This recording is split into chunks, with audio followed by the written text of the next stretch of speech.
നമ്മൾ ഇന്ത്യയിലെ ജനങ്ങൾ ഇന്ത്യയെ ഒരു പരമാധികാര സ്ഥിതിസമത്വ മതനിരപേക്ഷ ജനാധിപത്യ റിപ്പബ്ലിക്കായി സംവിധാനം ചെയ്യുന്നതിനും ഭാരതത്തിലെ എല്ലാ പൗരർക്കും സാമൂഹികവും സാമ്പത്തികവും രാഷ്ട്രീയവുമായ നീതി, ചിന്ത,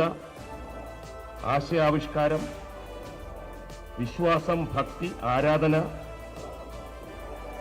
എന്നിവയ്ക്കുള്ള സ്വാതന്ത്ര്യം, സ്ഥാനമാനങ്ങൾ, അവസരങ്ങൾ എന്നിവയിലുള്ള സമത്വം എന്നിവ ഉറപ്പുവരുത്തുന്നതിനും വ്യക്തിയുടെ അന്തസ്സും രാഷ്ട്രത്തിന്റെ ഐക്യവും അഖണ്ഡതയും ഉറപ്പുവരുത്തുന്ന സാഹോദര്യം എല്ലാവരിലും വളർത്തുന്നതിനും ദൃഢനിശ്ചയം ചെയ്തുകൊണ്ട് നമ്മുടെ ഭരണഘടനാ സഭയിൽ വെച്ച് 1949 നവംബറിന്റെ ഈ 26-ാം ദിവസം